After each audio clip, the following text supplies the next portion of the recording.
Dahanjo. How are you, ladies and gentlemen?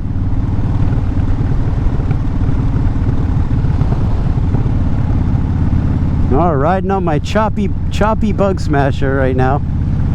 I hit a little bump a couple miles ago, and man, oh man, I got a vibration happening. So now I know I got enough air in the tires. I checked that before I left. I know my engine mounts are shot, according to my you know, the guy I last had to take my bike to. So I don't know if it could be an engine mount thing, or maybe we're smoothing out. Maybe we're smoothing out a little bit here. I don't think so, but maybe.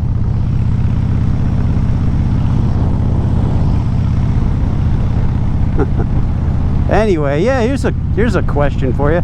So I'm riding in New England. I'm not far from Boston. I'm a ways from Plymouth now.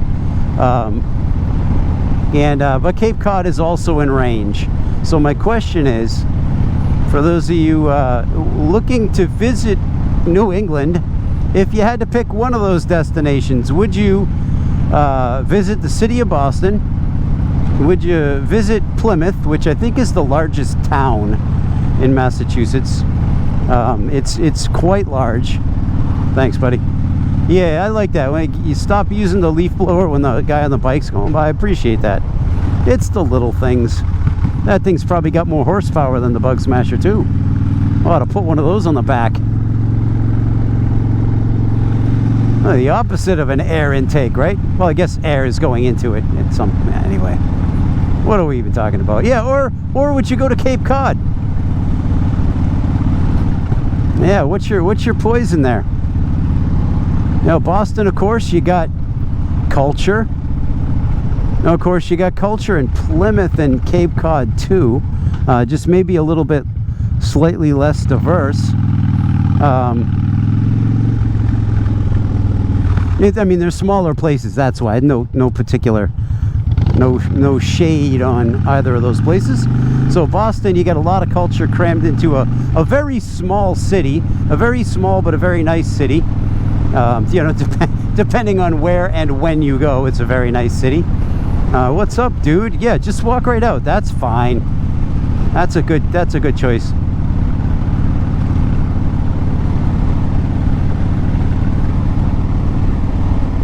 Yeah, give that kid a cup of coffee, would you? You're never too young. You're never too young.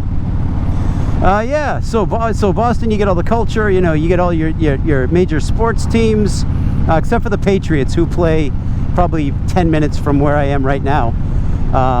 But yeah, you get the Bruins, the Celtics, the Red Sox. You got a bunch of museums: Museum of Fine Arts, Museum of Science, Museum of Natural History. You have the Freedom Trail. You can walk along that. You know, you have the Boston Public Library, which is a spectacular library. Yeah, it's here, man. You got it here. You got your really super lousy public transportation. Yeah, who doesn't want that, right? Yeah, but then your other. What are we doing here? Yeah, it's all about me. That's a great place to turn around. Yeah, so then you got Plymouth, which, you know, is a cozy town. It's very big. But, you know, you have the waterfront, but then you also have Miles Standish State Forest, which is enormous. And, you know, you get the smell of the ocean. You got, you know, some good restaurants, and you got a little Plymouth Memorial Hall where you can see a little concert. They don't have great sound, but it's cool to see a show at Plymouth Memorial Hall because it's, you know, it's Plymouth Memorial Hall. I saw Arlo Guthrie there many years ago. That's a man that can talk the ears off an elephant. And yeah, he's a pleasure to listen to. A real natural storyteller. So yeah, so you got that in Plymouth. Although you got to pay to park most places now, which, I mean, so there you're not, you know, and in tourist season, it's hard to find parking. So that's on par with Boston, I would say, as far as parking woes. You know, and then you get Cape Cod. So again, Plymouth and Cape Cod, you get the ocean all three places. You don't really want to swim in Boston, but you can go to Castle Island, which is, you know, it's not Boston. I think you're in Dorchester there, but you can swim a little bit.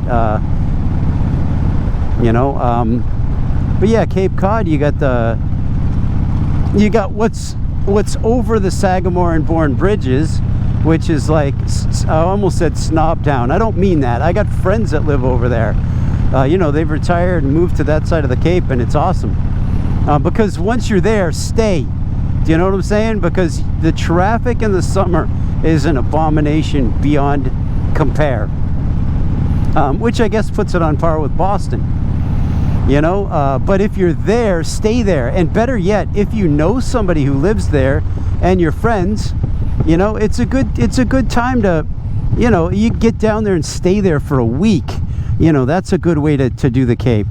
You know, because then you're not, you know, because to do that traffic for a day is that's a, you know, it's a choice, but most people aren't willing to do that, but enough people are, because there are just too many people around.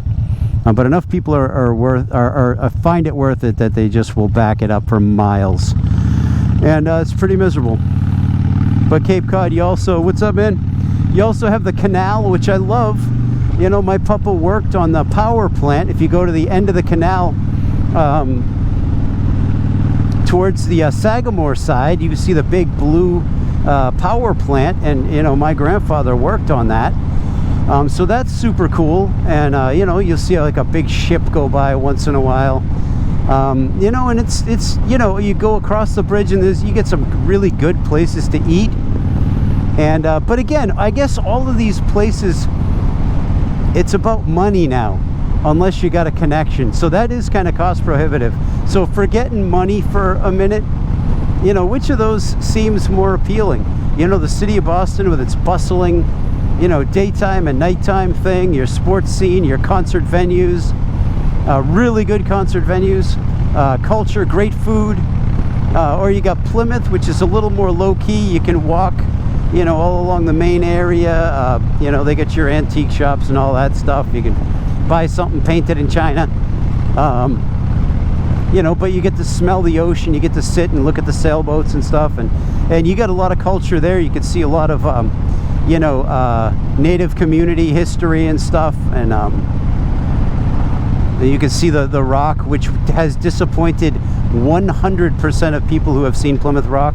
100% of people that see Plymouth Rock go like, what? That's it? So that could be you. Hey, what's up, guys? You too could be disappointed by Plymouth Rock. Or is it Cape Cod, you know? And again, once you're there, just stay there. Unless you go like I like to go, which is like in the winter or the lousy season. There's not a whole lot of people there, and you can find a parking spot along the canal, have a coffee, and not sit in 12 hours of traffic. You know what I mean? Yeah, and you smell the ocean, you know what I mean? It's some good stuff. So hey, what's your poison? If you're choosing one of those, let me know in the comments below. Have you been to any of those places? And if so, what was your experience like? And you know, like when I was a kid, Plymouth was a very local town, and you know, my parents took us there all the time. You know, you never had to pay to park. We weren't tourists. You know what I mean? It was just a place. You just drive over there, hang out at the ocean, and you know, have a coffee and a good, you know, muffin from the local bakery, and you know, it was great. Now it's super bustling and stuff, and kind of taking some of that shine off, but it's got a little more culture maybe now. So that's, you know, a little shine off one side of the apple, put a little shine on the other side maybe. But it's a small apple. All right, guys, Matt the Greeter. Care about you. Bye.